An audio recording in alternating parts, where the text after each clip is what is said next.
প্রিয় শিক্ষার্থীরা, আশা করছি সবাই ভালো আছো। লার্ন উইথ মনিরের আরও একটি নতুন ভিডিওতে তোমাদের স্বাগতম।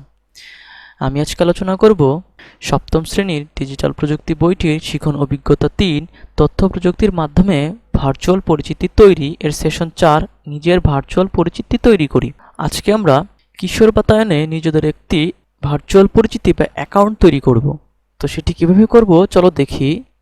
আজকে আমরা কিশোর বাতায়নে নিবন্ধন করব। আমাদের বইয়ে গতকাল যে তথ্যগুলো লিখেছিলাম সেগুলো ব্যবহার করে কিশোর বাতায়নের রেজিস্ট্রেশন বা নিবন্ধন সম্পূর্ণ করব।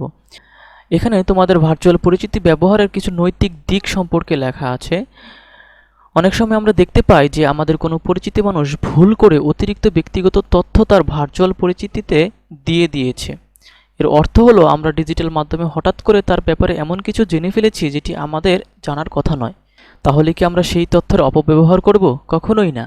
আমরা তাকে নিরাপদভাবে জানিয়ে দিব যেন সে তথ্যটি মুছে ফেলে। আমরা কি কখনো আমার ভার্চুয়াল পরিচিতিতে নিজে যা নই সেটি দাবি করব?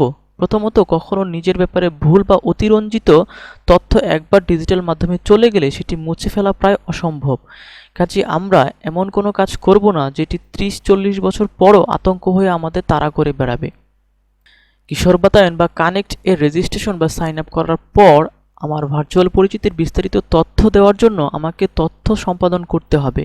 কি কি তথ্য দিতে হয় তা পরের ছবিতে দেখা যাচ্ছে, সে অনুযায়ী আমরা তথ্য প্রদান করব। তো চলো আগে আমরা কিশোর বাতায়নে নিবন্ধন করে আসি। তো সেটি করার জন্য এটি চাইলে তোমরা মোবাইলেও করতে পারো। মোবাইল বা কম্পিউটারে তোমরা গুগল ক্রোম এই ব্রাউজারটি পেয়ে যাবে। মোবাইল বা কম্পিউটারে গুগল ক্রোম ব্রাউজারটি ওপেন করবে। তারপর তোমাদের বইতে ঠিকানা লেখা আছে, এই ঠিকানাটি অ্যাড্রেস বারে লিখবে connect.edu.vd। তো আমরা ব্রাউজারের এই অ্যাড্রেস বারটাতে লিখছি KONNECT.edu.vd। প্রথম যে ওয়েবসাইটটা দেখা যাচ্ছে কিশোর বাতায়ন, আমরা এটিতে ক্লিক করছি। এটি হচ্ছে কিশোর বাতায়নের ওয়েবসাইট। তো এখানে আমার স্কুল, অ্যাসাইনমেন্ট, আপলোড, কমিক্স অনেক কিছু দেখতে পাচ্ছি। তো আমরা প্রথমে রেজিস্ট্রেশন করব, সেই জন্য রেজিস্ট্রেশন অপশনটিতে ক্লিক করব। এখন এখানে দেখতে পাচ্ছ শিক্ষার্থী, শিক্ষক, অভিভাবক, পরামর্শদাতা। তুমি কি হিসেবে বা কোন ক্যাটাগরিতে রেজিস্ট্রেশন করতে চাচ্ছ। তো তোমরা শিক্ষার্থী হিসেবে রেজিস্ট্রেশন করতে চাচ্ছ, তাই শিক্ষার্থী সিলেক্ট করবে। তো শিক্ষার্থী সিলেক্ট করলাম। তারপর এখানে লেখা আছে নাম, নাম লিখুন ইংরেজিতে। তো এখানে ইংরেজিতে নাম লিখছি। ধরো আমি লিখছি ফোন নম্বর। এখানে তোমরা তোমাদের একটি ফোন নাম্বার লিখবে। ইমেল অ্যাড্রেস, এটি বাধ্যতামূলক নয়, তোমরা এটি না দিলেও চলবে। পাসওয়ার্ড তৈরি করুন। পাসওয়ার্ড দেওয়ার ক্ষেত্রে বলছে সাজেস্ট স্ট্রং পাসওয়ার্ড। তো এখানে তোমাদের একটি স্ট্রং পাসওয়ার্ড দিবে। অনেক সময় দেখা যাচ্ছে তোমরা 1, 2, 3 এই ধরনের পাসওয়ার্ড দিয়ে থাকো, সেই ক্ষেত্রে তোমাদের এটি রেজিস্ট্রেশন সম্পূর্ণ হবে না। সেই ক্ষেত্রে পাসওয়ার্ডটি এইভাবে দিতে হবে, একটি বড় হাতের অক্ষর, তারপরে যে কোনো নাম্বার,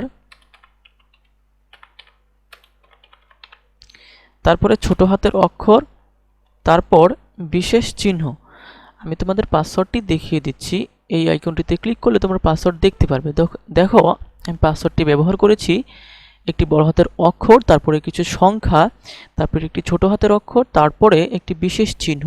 শক্তিশালী পাসওয়ার্ডের বৈশিষ্ট্য হচ্ছে তাতে বড় হাতের অক্ষর থাকবে, সংখ্যা থাকবে, ছোট হাতের অক্ষর থাকবে এবং বিশেষ চিহ্ন থাকবে।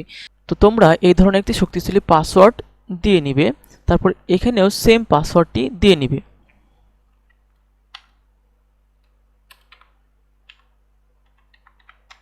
এখানে আমি এই পাসওয়ার্ডটি দিয়েছি বলে তোমরাও এটাই দিবে, বিষয়টা এরকম না। তোমরা তোমাদের মতো দিবে, তবে এই বৈশিষ্ট্যগুলো যেন বজায় থাকে।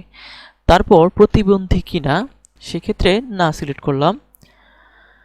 বিভাগ, এখান থেকে তোমাদের বিভাগ সিলেক্ট করবে। তো আমি সিলেক্ট করছি ঢাকা।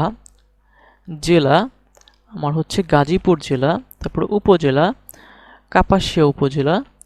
শিক্ষা প্রতিষ্ঠান কাপাসিয়া সিলেক্ট করার পর আমি এইখানে ক্লিক করার সাথে সাথে কাপাসিয়াতে যতগুলো শিক্ষা প্রতিষ্ঠান আছে সবগুলো এখানে দেখা যাচ্ছে। তো আমি এখানে সহজে সার্চ করার জন্য লিখছি। তো এটা হচ্ছে আমার প্রতিষ্ঠানের নাম, রানীগঞ্জ হাই স্কুল। সিলেক্ট করলাম। শিক্ষার স্তর, এটা হচ্ছে মাধ্যমিক শ্রেণী, এখান সিলেক্ট করবে সপ্তম।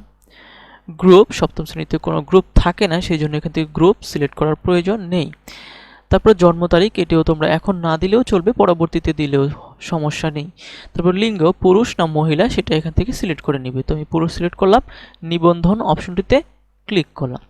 ক্লিক করার সাথে সাথে নিবন্ধন হয়ে গেছে এবং এখন তোমাদের সাইন ইন যে পেজটা আছে সে সাইন ইন পেজে নিয়ে আসবে। এখন তুমি যে ফোন নম্বরটি ব্যবহার করেছিলে সেই ফোন নম্বরটি এখানে দিবে। তারপর এখানে যে পাসওয়ার্ডটি তোমরা অ্যাকাউন্ট তৈরি করার সময় দিয়েছিলে সেই পাসওয়ার্ডটি এখানে লিখবে।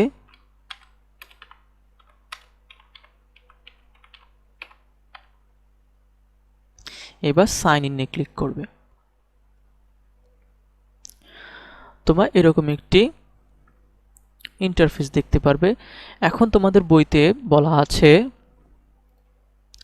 দ্বিতীয় পৃষ্ঠায় তথ্য সম্পাদন করার জন্য। তো তোমরা কি কি তথ্য সম্পাদন করবে, প্রোফাইল অপশনটিতে ক্লিক করার পর দেখতে পাচ্ছ এখানে কিছু তথ্য পূরণ করার জন্য বলা হচ্ছে। তো আমি এই অ্যাকাউন্টটি শিক্ষক হিসেবে তৈরি করেছি। তোমাদের ক্ষেত্রে ফর্মটি এরকম আসবে না, তোমাদের ক্ষেত্রে তোমাদের বইতে দেখানো এরকম আসবে ফর্মটি। সেক্ষেত্রে নাম তোমাদের লেখাই থাকবে, ফোন নম্বর লেখা থাকবে, জন্ম তারিখ তোমরা যারা আগে রেজিস্ট্রেশন করার সময় দিয়ে দিয়েছো তারা এখানে আর জন্ম সনদ পরিবর্তন করার প্রয়োজন হবে না। ঠিকানা, এখানে তোমাদের নতুন করে এই ঠিকানাটি লিখতে হবে। শিক্ষা প্রতিষ্ঠান নাম চলে আসবে, শ্রেণী চলে আসবে, এগুলো সবগুলি অটোমেটিক চলে আসবে। শুধুমাত্র তোমার রোল পূরণ করতে হবে এবং আমার সম্পর্কে এইটুকু লিখতে হবে। তারপরে তুমি ইচ্ছা করলে তোমার একটি প্রোফাইল পিকচার দিয়ে দিতে পারো, যেটি তোমার প্রোফাইলে দেখা যাবে। সেক্ষেত্রে ব্রাউজ অপশনটিতে ক্লিক করলে তুমি ছবি দেওয়ার জন্য গ্যালারিতে চলে যাবে। তোমরা যখন মোবাইল দিয়ে কাজটি করবে এই ব্রাউজ অপশনটিতে ক্লিক করলে তোমার গ্যালারিতে চলে যাবে এবং ছবি সিলেক্ট করার পর সাবমিট অপশনে ক্লিক করবে, তাহলেই তোমার প্রোফাইলটি কমপ্লিট হয়ে যাবে। তারপর দেখতে পাচ্ছ এখানে বেশ কিছু মেনু দেওয়া আছে। এখানে লেখা আছে আমার স্কুল, তোমার স্কুল সম্পর্কে এখানে দেখতে পারবে, বই সমূহ এবং কোর্স এখানে পেয়ে যাবে। তোমরা ইচ্ছা করলে এখান থেকে ভিডিও দেখে এবং পড়ে কোর্স করতে পারো। তো এই ছিল কিভাবে তোমরা কিশোর বাতায়নে অ্যাকাউন্ট তৈরি করবে এবং সেখানে কিভাবে বিভিন্ন তথ্য পেতে পারো। আজকে সেশনের কাজ এখানেই সমাপ্ত। পরবর্তী সেশন দেখার আমন্ত্রণ জানিয়ে আজকের মতো এখানে বিদায় নিচ্ছি। ধন্যবাদ।